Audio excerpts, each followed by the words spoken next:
Right now, though, it is time to bring in Dr. Judy Wurtman. Judy, the co-author of the Serotonin Power Diet, serotoninpowereddiet.com. Also, Simon Loses His Tummy, and also Before Her Voice Was Still.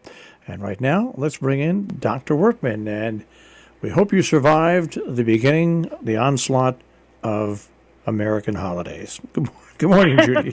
Good morning.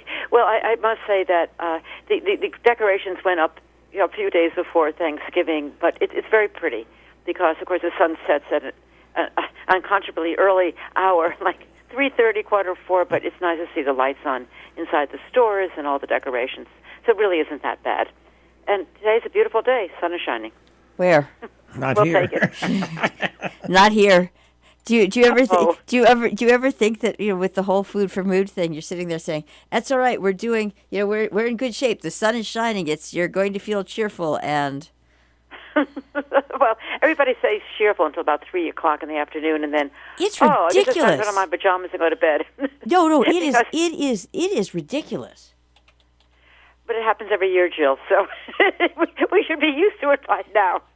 But unless you move to the equator. But isn't it funny how you're? I happened to notice this yesterday because it does get dark. It's getting dark. You can feel the shift right around 3:20, and it just seems as though the energy just goes complete. The energy just goes away. Well, it's a very good point. You really have to make a conscious effort, not just reflect, a conscious effort to say, okay, look at the clock, and it's 4:00. I know it's dark outside, or it's 4:30. It's very dark outside, but it's only 4:30, and in July, that would be, maybe after a late lunch or something, and you have 4 more hours of sunshine and light to do whatever you want to do, working, recreation, taking a walk, seeing friends, whatever.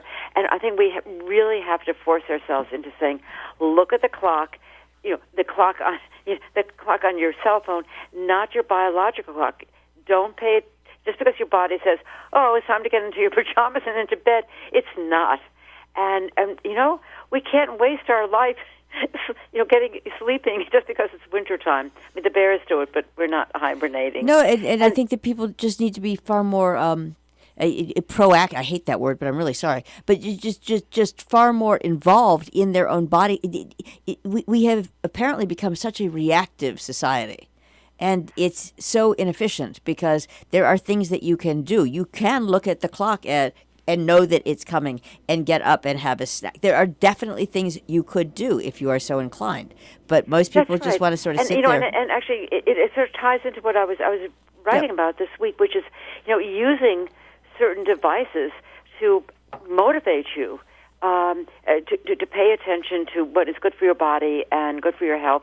I mean, for example, if you have been wearing one of those devices that track your activity for a year, it'd be interesting to go back, if you have records, and see, well, how much walking, how much activity did you do in July, August, and September, and what are you doing now?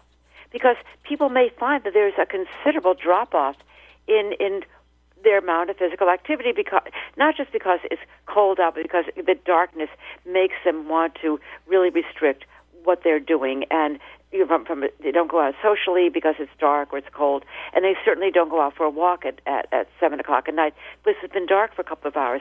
And the other thing that might be interesting is to sit and look at what you've been eating, because it could be, again, that in the summertime you were very happy, with salads and fish, or maybe, some lean protein, and you really did not find yourself snacking that much. And now, as you suggested, you're finding at 4:00 in the afternoon you really want to have a snack, and really substantial snack. And okay, that's fine, but you don't calibrate those calories when considering what you're having for dinner a couple of hours later. And it would be, so many people have these apps, that's where I was writing about, to track, if they're willing to do so, what they're eating. They might be able to, as you suggest, look at the differences and then say, okay, look what I'm doing. I don't have to eat this much food. I'm exercising much less. Maybe I ought to make a calculation here, and either I eat less food because I'm moving less, or I start moving more, or I take some means to prevent myself from gaining weight. And I don't think people realize the power of some of these apps if they use them.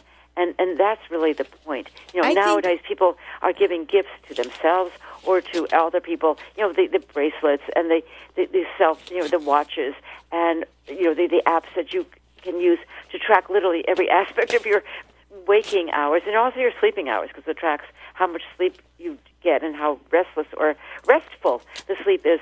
And there have been some studies showing quite clearly that if people engage in some of these online programs through their cell phone or through their computer, that they really lose weight with the same success as people who, get themselves up and go off to a Weight Watchers meeting or some other kind of meeting or see a personal weight loss counselor, and get the behavioral information and the information about the diet and what have you eaten this past week and your exercise information. People do just as well using an app that really has a comprehensive program.